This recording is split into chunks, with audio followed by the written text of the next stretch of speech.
First letter to the Corinthians. Blessed be the God and Father of our chapter 1 and verse 3. Fight the good fight. Timothy chapter 6 verse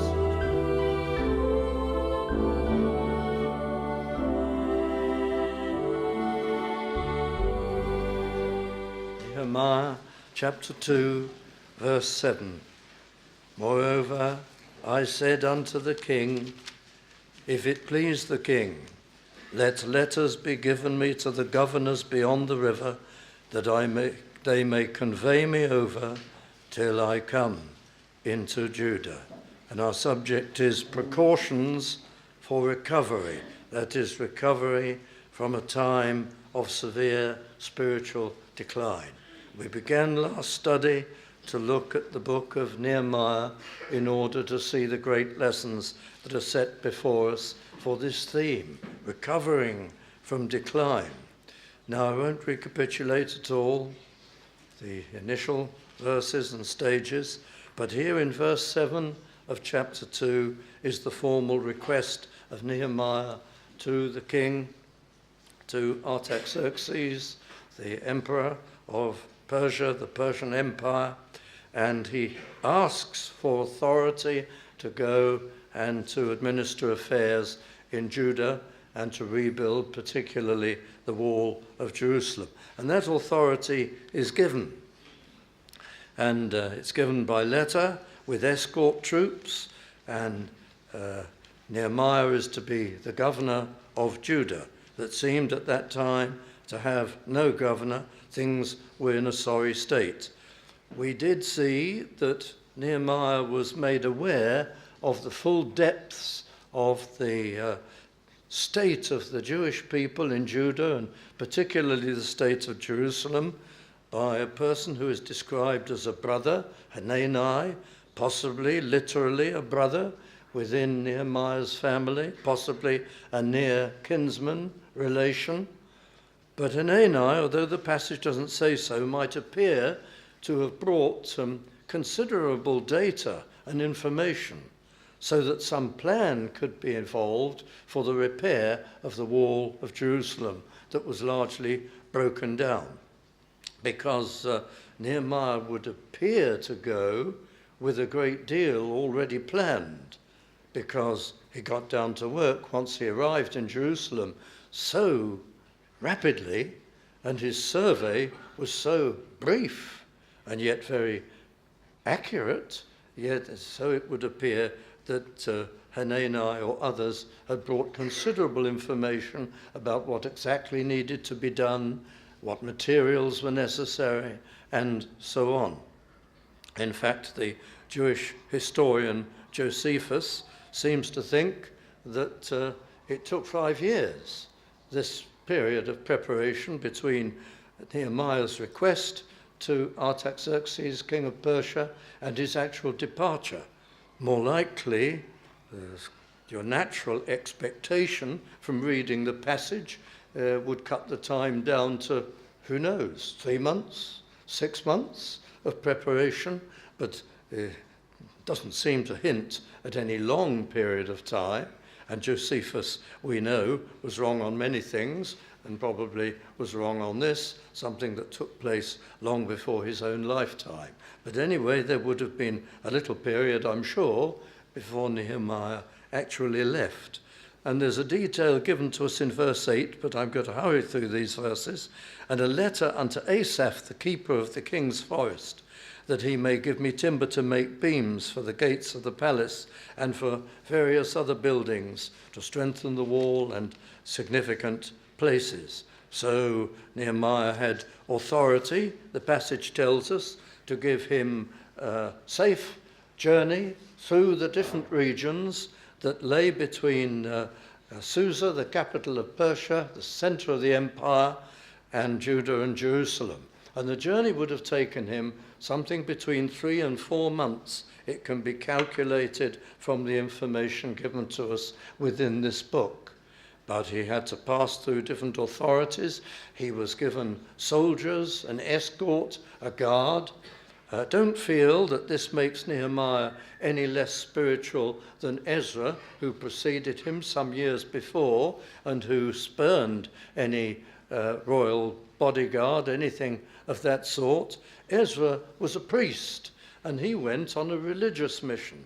But now Nehemiah is going as the governor of Judah, appointed by the emperor.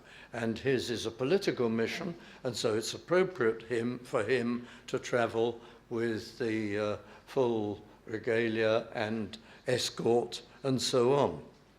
And so, verse 9, then I came to the governors beyond the river and gave them the king's letters. And this probably includes the various governors along the route, and then down into Samaria, Sanballat, and Tobiah and others who are going to be mentioned, and we'll describe them as we go on. In verse 10, Sanballat the Horonite, Horon is in Moab, so the governor of Samaria, that's Sanballat, and he is a Moabite, and Tobiah the servant, and the description, the servant, no doubt means servant of the Persian state, or official, government official, because that's what he was. Don't think that he is Sanballat's servant. Tobiah, no, is another governor in all probability, and the Ammonite.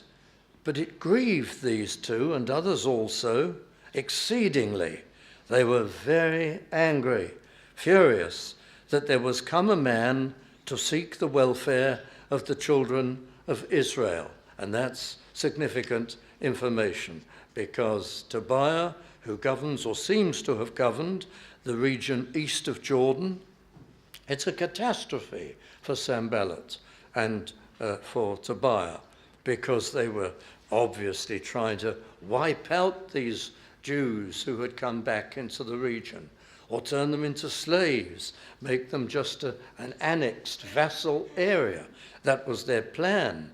They had impoverished them and turned them into workers and producers for themselves, and they were furious that there was going to be some re-establishment in their eyes of Judah, and someone had come from the Persian court, a Jew, no less, to establish this and to achieve this.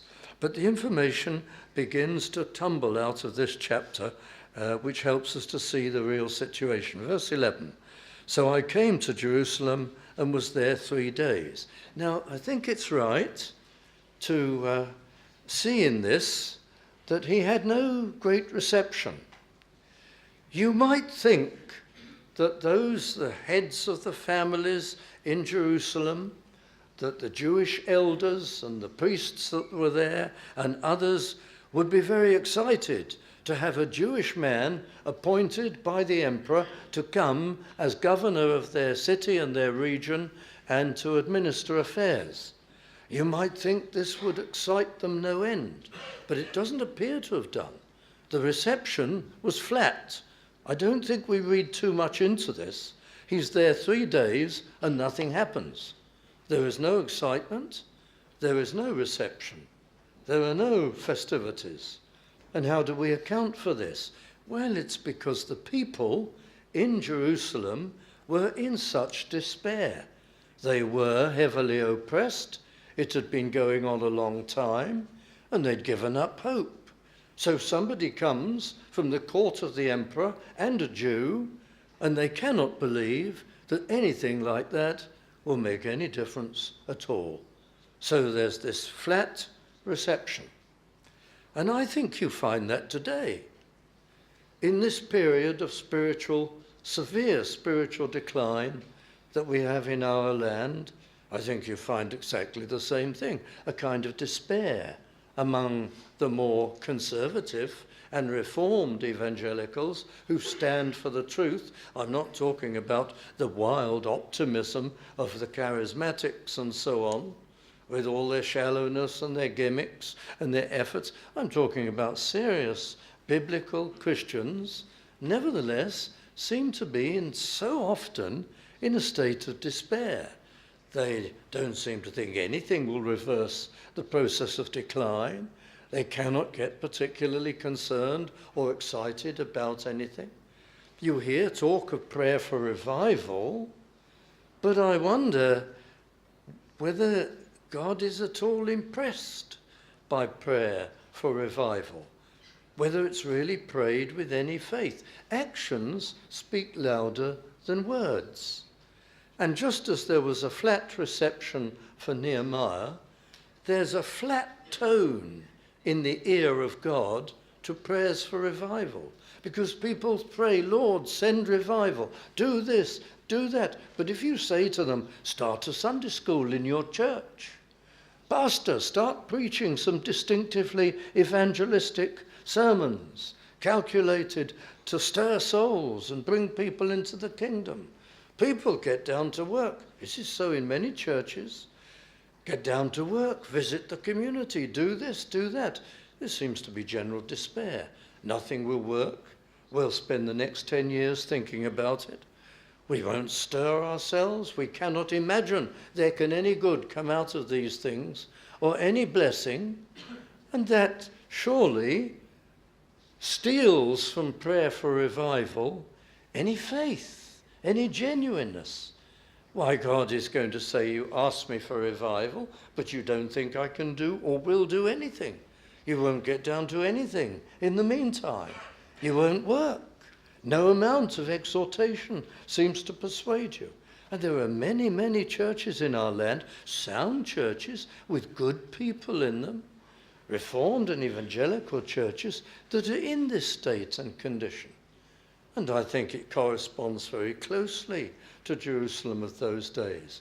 Something beyond all our dreams has happened. A Jewish dignitary has come from Shushan the palace, from Susa, from the emperor, to be governor here and to rebuild the walls. So what? Nothing can change our situation. Nothing can happen here. And we've got to try to pray people and shake people out of this kind of despair, this sense of hopelessness or failure to trust in anything that can be done for the Lord of glory. Well, let me come to verse 12. I arose in the night, and I and some few men with me. Neither told I any man of what my God had put in my heart. None of the leaders, none of the priests, none of the leading Jews or elders in Jerusalem. He was going to carry out his survey without them knowing anything. And there's surely a reason for this. Nehemiah knew that decline, and we were stressing this last study, is our fault. And you remember I was saying, spiritual decline, it isn't Darwin's fault. It isn't the fault of society. It's the fault of the church. That's what we learned from Nehemiah last week. As soon as he heard the news, Jerusalem is in this shocking, shocking condition, he confesses the sins of the nation. He doesn't blame the people in Samaria or the people on the east side of Jordan or any of their enemies or the Ashdodites, the Ammonites. He blames the Jews. And of course that was right. That's what the scripture repeatedly tells us, that they bring these periods of decline upon themselves. The promise of God is always there, that if they were faithful and zealous, God would use them and bless them. And it's the same. We've got to try to appeal to people to get this out of their system, that when there is decline, it's never our fault. We're the victims. We're the sufferers. Well, we know that even in the sovereignty of God, the rate of blessing ebbs and flows, but we should never be as low as we are today if it were not for serious faults in even sound churches. And we have to look for them, and we have to repent of them. And here Nehemiah knows that the decline within Jerusalem will be due to the fact that there are among the people many people who cannot be trusted. And if he trumpets his purpose and makes it plain what he's come for, as sure as anything, there will be obstruction to him. When he carries out his survey, there will be attacks upon him. He could be attempts at assassination. And so it turned out to be true. He found as time went on, there were many turncoats, compromisers, people who were more for the enemy than they were for their own side among the people. There are always problem people in times of decline. That's why there is decline. Because people have been let into the churches who shouldn't be there. People have been appointed as office bearers and pastors who should never have been. They never had faith and conviction and real dedication to the Lord. There are people who are really worldlings at heart. And how you see it today. One of the amazing things about the internet is you can see a side of certain people you never saw before. All these ministers who have quit Twitter accounts.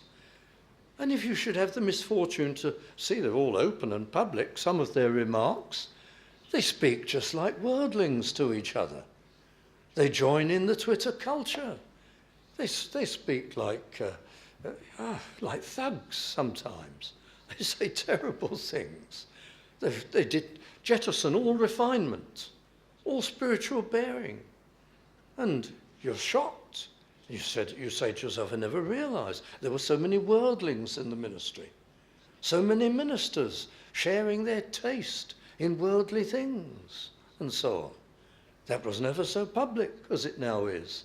And you see what happens in decline. And Nehemiah knows this, so he keeps quiet about his purpose until his survey is completed.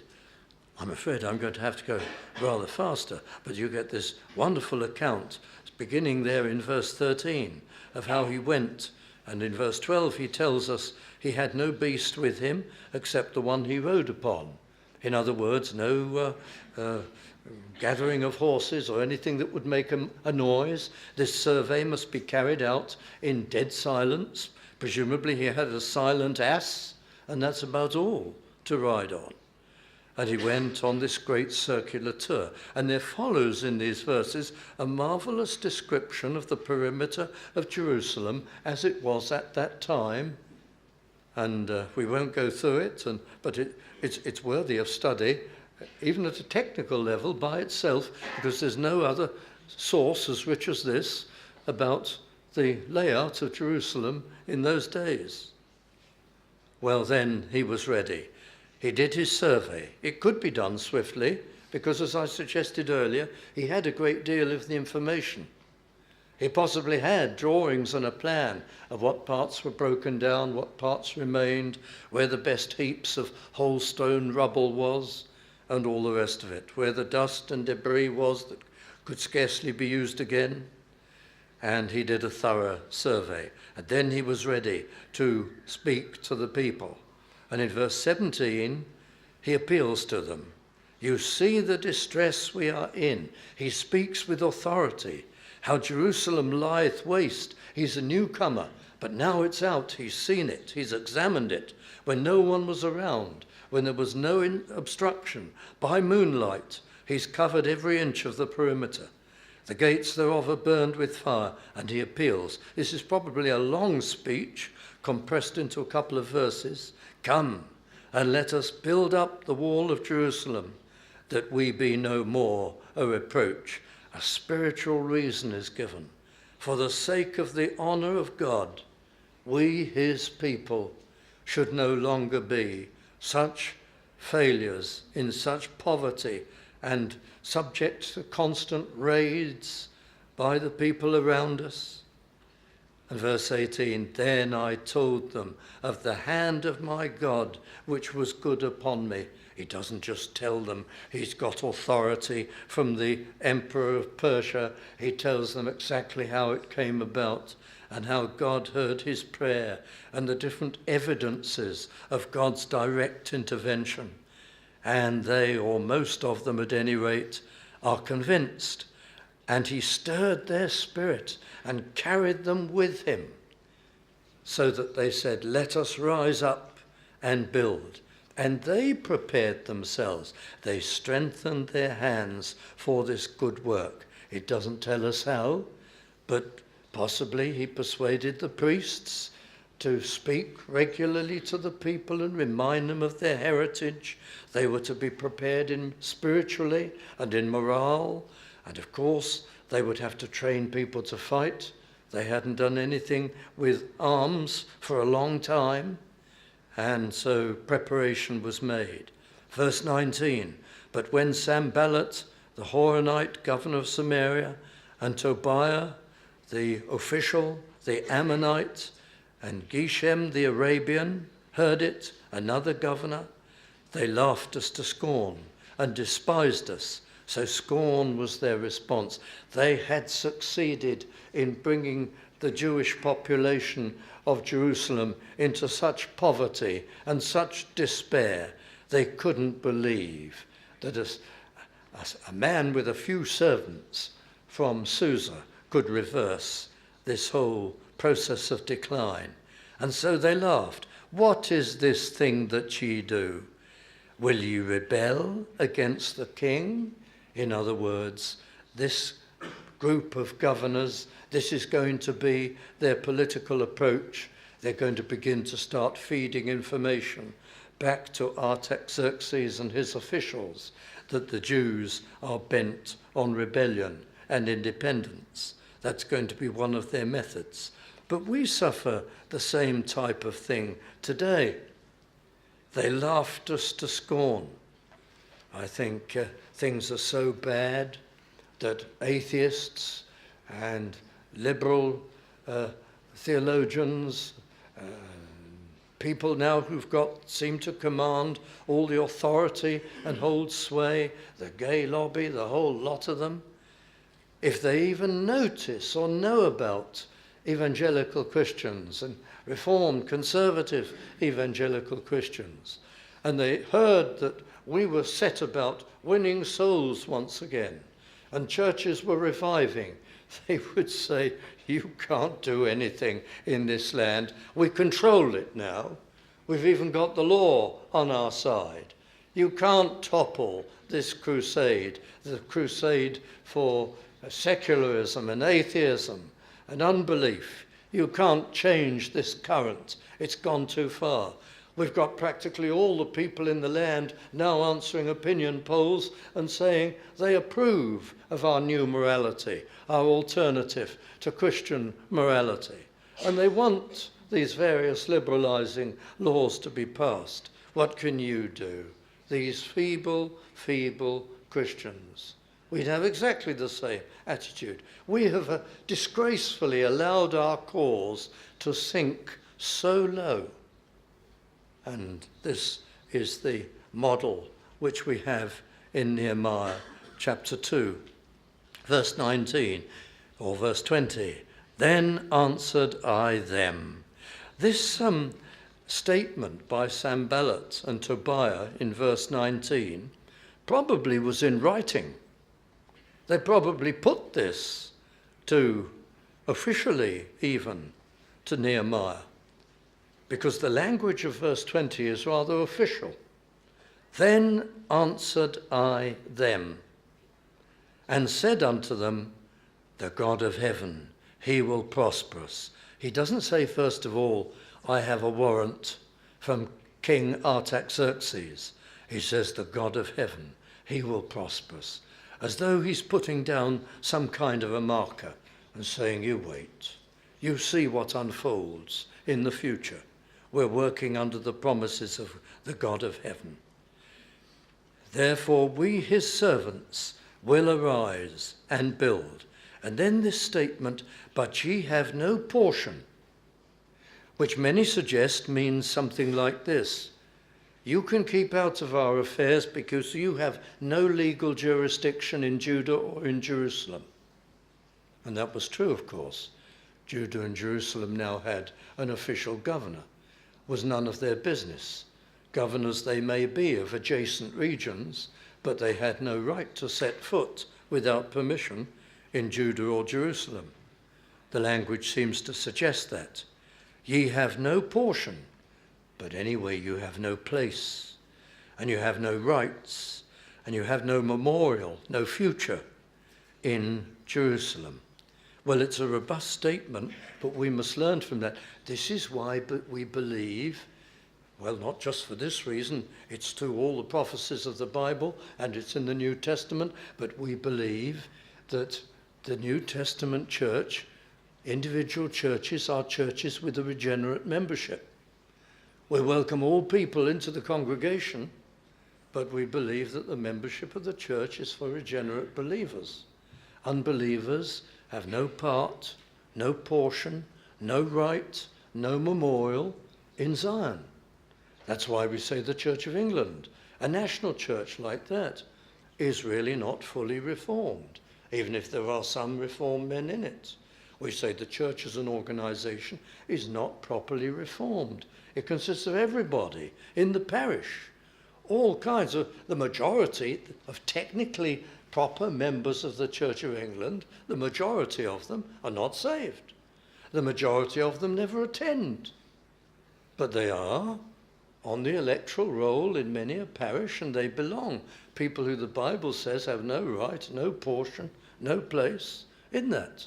Anyway, I pass on and I come to this third chapter. And I'm not going to go through all of this because it's a chapter of wonderful names, but I can comment on it briefly. Then Eliashib the high priest rose up with his brethren, the priests, and they builded the sheep gate. That's where they began. The sheep gate, where the sheep came into the city from the countryside around that were being brought for sacrifice, for slaughter, for worship purposes. And Eliashib the high priest and his party, the priests, began to rebuild the wall. And then in verse 2, you read of the men of Jericho. So people were travelling from fair distances from around to come and join in the building of the wall. And you see more about that a little later on. And then there is the long list of all the families and the people who built. And the beams are mentioned in verse 3, which refers, I suppose, to roof beams. In verse 5, there's an interesting reference to the Tekoites. They repaired, but their nobles put not their necks to the work of their Lord. Their elders, their noblemen, they didn't lift a finger. And in chapter 6 and verse 17, you get an explanation for that. Moreover, in those days, this is much later on, the nobles of Judah sent many letters unto Tobiah, and they were turncoats. Some of the rich men, some of the wealthy men were sold out to the enemy, to the surrounding nations. And so you get an explanation as to why they had no enthusiasm to join in the work. Same in the churches of Christ. If we have a project and it involves all fit and able people, and people come into the whole crusade or project and play some part in it, and some people who are able-bodied and could be involved are not involved, there's usually an explanation. They're in some state of compromise or disobedience spiritually in their lives. And you see it here, just looking at the details in this chapter. But again, if I go to verse 22 of chapter 3, and then you note, after him repaired the priests, the men of the plain, more priests, Levites are mentioned too. Tremendous organisation. Everybody is involved who's willing to be involved. Great care has been taken. Nehemiah was a great organizer, all the people who worked with him. There's no overlap. Certain people, families, are apportioned to different parts of the wall. There appear to be no quarrels. The professionals, the middle classes in the city are involved. The passage even mentions, though not in our translation, the perfumers. Certainly mentions in verse 32 the goldsmiths. And it's some of the people with lily-white hands who were engaged in professional activities are actually named in the passage as doing double stints, doing one project and then going on to do another. So everybody was equal in this great endeavour to rebuild the wall of Jerusalem. There's some very interesting and puzzling touches that people draw attention to down in verse 30. there is reference to Hanan, the sixth son of Zalaph. The sixth son. Interesting how some of the old writers would pause and give long and elaborate possible explanations as to why the first 5 sons were nowhere to be seen. And whole sermons have been preached on the first 5 sons, and we don't even know if they were alive. And we don't know their names. But it is very tempting, isn't it? 5 bad sons and 1 good one on the end is involved in the work. And a preacher can get to suggesting all sorts of reasons why that might be, but I won't attempt that this evening. I go on to chapter 4 because time is racing on. But it came to pass that when Sanballat heard that we builded the wall, he was wroth and took great indignation and mocked the Jews. Now this isn't mockery like the first time.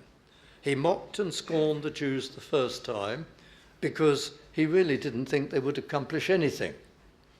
It was like this for you when you were converted. It was certainly like this for me. How many people told you you'd get over it?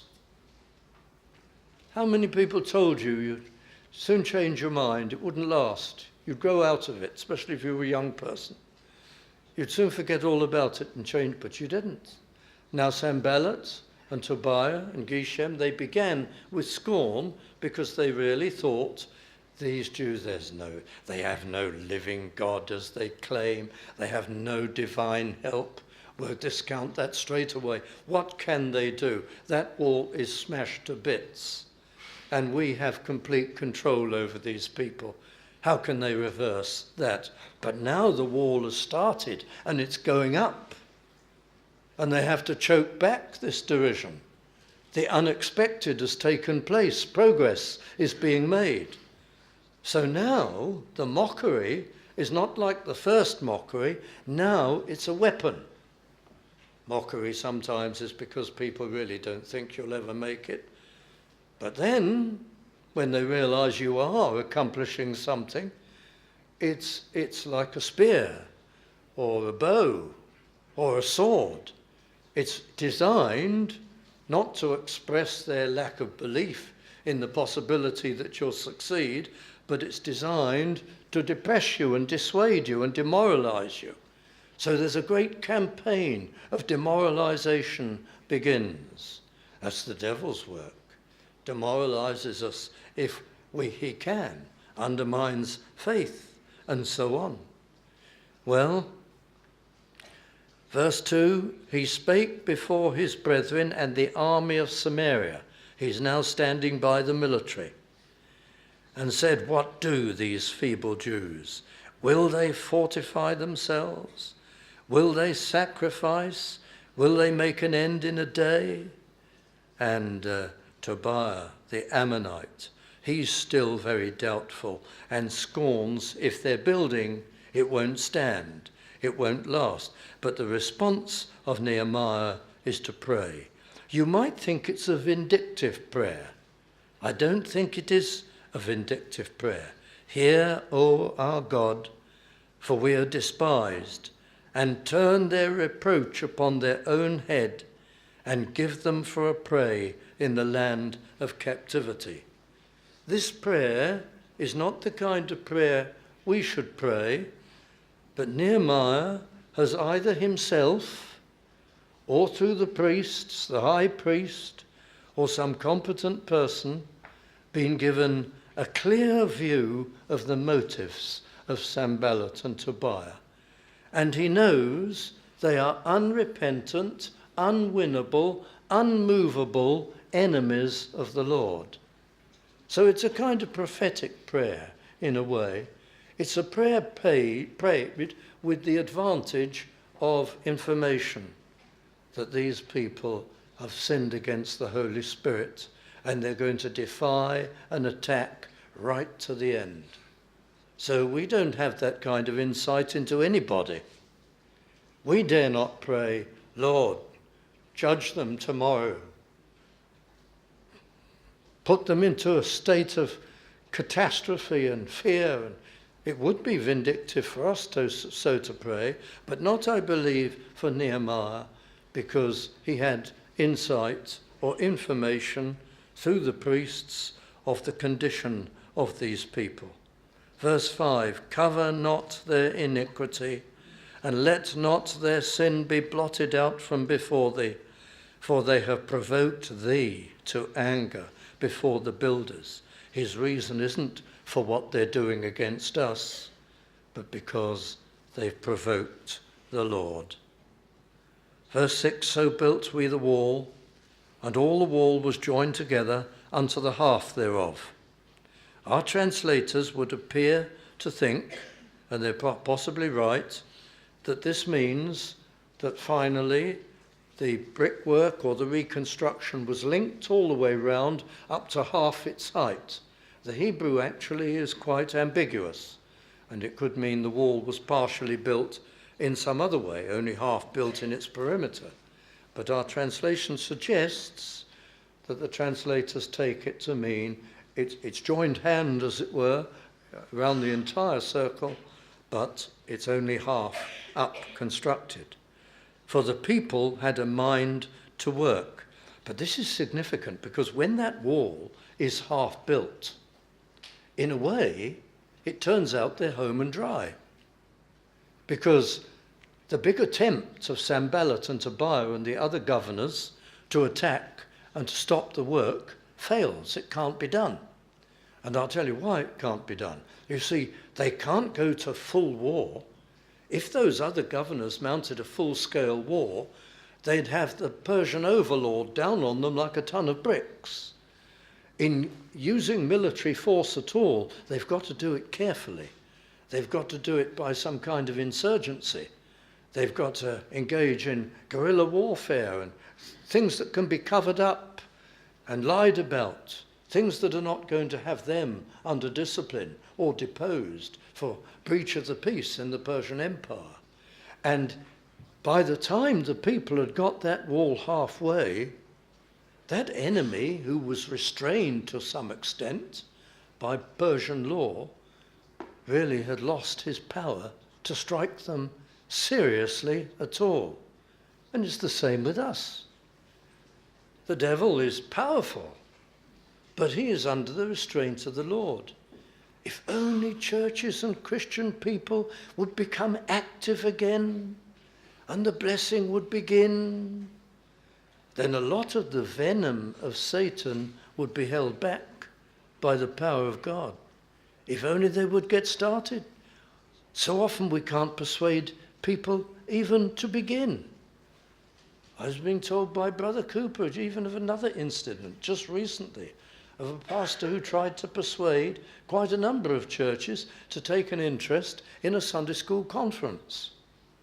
And you know, the only replies that pastor got were for former tabernacle pastors, tabernacle people. And none of the other churches in the area were the slightest bit interested in such a thing. I spoke to a pastor in the School of Theology. He sat on the front seat. I know who he is. I spoke to him and talked to him very nicely, very politely, and he just complacently, I spoke about Sunday schools. I didn't know he didn't have a Sunday school. I wasn't getting at him. But he immediately said, oh, yes, we've thought about having a Sunday school for some years, actually. But his whole demeanour and his tone showed no interest, no urgency. We've thought about it. Very indifferent and complacent and lazy. What a tragedy. If people would only get started in the work of the Lord, they'd prove the Lord, and they'd be safe and underway, just like the Jews of old. Halfway was safe. They broke the back of the hostility when they were only half built. That's a very remarkable fact. Well, verse 7, it came to pass when Sanballat, Tobiah, the Arabians and the Ammonites and the Ashdodites, they're completely encircled by enemy governors in that list. Everyone around them was against them. When they heard that the walls of Jerusalem were made up, but they're only halfway, and that the breaches began to be stopped, they weren't finished stopping them up, Then they were very wroth, and conspired all of them together to come and to fight against Jerusalem and to hinder it. It isn't only the army of Samaria, it's all the others now. And again the typical response of Nehemiah, verse 9, nevertheless we made our prayer unto our God, and set a watch against them, day and night, because of them. And the following verses describe it. What a sad verse is verse 10 of chapter 4. And Judah said, the strength of the bearers of burdens is decayed, and there is much rubbish, so that we are not able to build the wall. Now, the old writers, I think, are absolutely right when they interpret this verse in this way. They say Judah was looking for an excuse to stop. They were scared of the amassing enemy forces. They were scared of attack. And Judah, of all tribes, began to produce plausible arguments to stop the building of the wall. It doesn't seem that Nehemiah treated these arguments with any respect at all. They're just mentioned and passed by. But that's what that verse is doing there. I'm sure there are people afraid to carry on. But the adversaries, the enemies in verse 11, said, we will do this by surprise attack and cause the work to cease. And then in verse 12, they receive intelligence from Jews living amidst the people of Samaria, who were not involved in the wall, it would seem, but they were still loyal to their own country. And they sent intelligence 10 times, it says, probably not intended as an exact figure, but a figure of speech, times without number. From all places whence you shall return unto us, they will be upon you.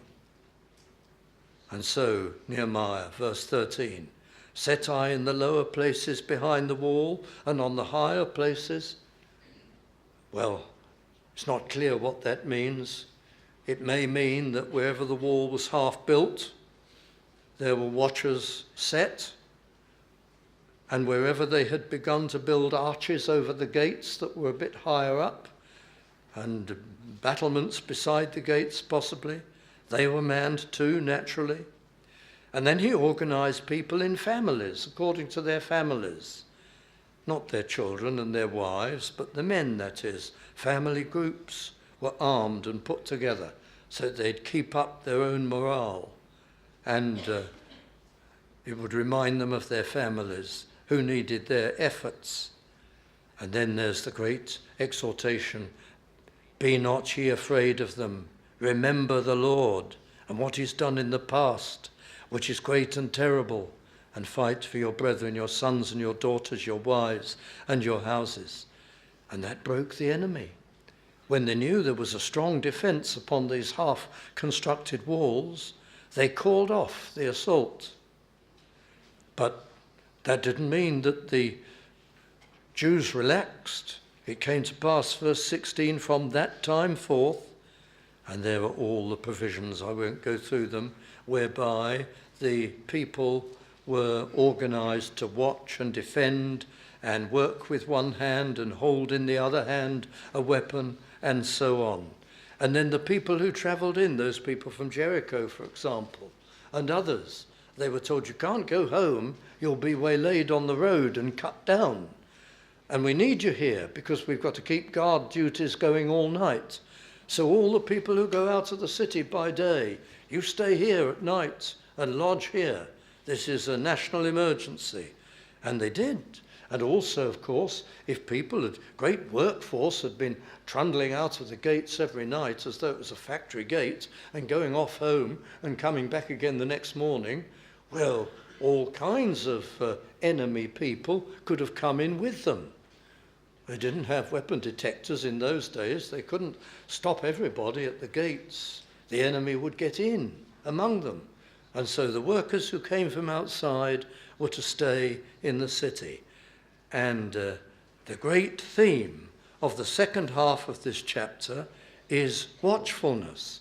To watch, they're to pray and they are to watch. So let's make some applications as we move to conclusion. Watchfulness. Well, you know about watchfulness in the church. There hasn't been enough watchfulness in the churches of Jesus Christ as there ought to have been. Look what's happened, I tell you often, in the last 40 years. Look how the world has come into the churches. It is terrible. I read of one notable evangelical name, I won't say who was speaking about a particular pastor who is notorious in North America for cursing, for organizing worldly things. He claims to be a Calvinist as well as solidly evangelical, and yet his behavior is appallingly worldly, and he believes in entering into worldly culture, for the church adopting worldly culture in order to make itself acceptable. And a much sounder man was talking about this other pastor and saying, well, I don't agree with everything he does, but he's a wonderful man. And he's faithful to the gospel. And he's faithful to the scripture, even though I don't agree with everything he does. And I think to myself, where is the discernment of this sounder man? When that individual denies the holiness of God. It's not just that he does some secondary things which are debatable and doubtful. He denies the holiness of God. He says, in effect, God doesn't mind worldly sinful behavior. He doesn't mind it in my life. In fact, he likes it.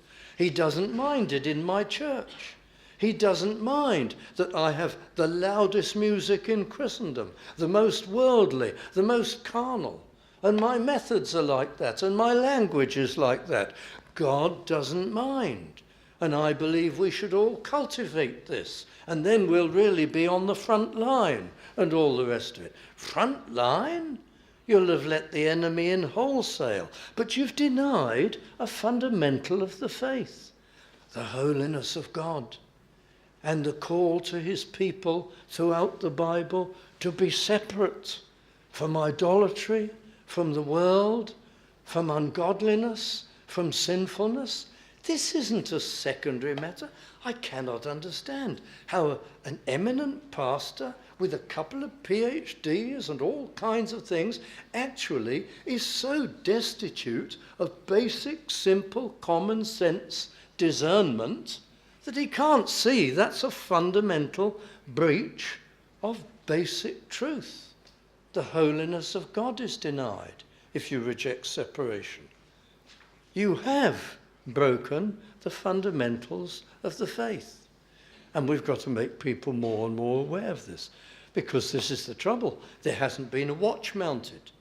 People have watched for some things and not others in the church. But what about us in our lives? Let's come to ourselves. Are you always watching? When you miss your prayer time, or it whittles down to a few minutes, does it disturb you? Do you watch your own soul to keep yourself spiritually alive? Does that ring an alarm bell? If you lose heart for witness, and you make excuses to yourself as to why you can't or won't, and you accept those excuses, and you lose your desire, are you watching? Something's happened to me. I'm seriously out of sorts spiritually. I've lost my desire to count for Jesus Christ. Do you manifest ungracious behavior, snappiness, unkindness, lack of courtesy? Do you notice it? We should, all of us. What's happening to me? I'm drifting away from the Lord. I'm losing my way. Are you becoming self-satisfied? Oh, I'm doing rather well in my life. I've done this, I've done that. Do you watch yourself? Satan has ensnared me. I should not be thinking this way and getting into vanity and conceit and self-satisfaction. Do you find yourself associating with worldly people worldly friends, getting cold in heart, old temptations that ruled you before you were converted are coming back little by little. You serving the flesh, watching shows on television, going to the cinema, listening to the wrong kind of music, going too much to the gym when it becomes not fitness but vanity, eating too much, engaging with friends, even good and decent friends, too much to be serving the Lord, getting involved too much with clothes and fussing and so on. Keep your heart, friends. Watch. We fight and we watch. We watch as churches and we watch as individuals. We watch our hearts and keep them because we want to serve the Lord and please him and live out our gratitude to him. That's enough for us this evening.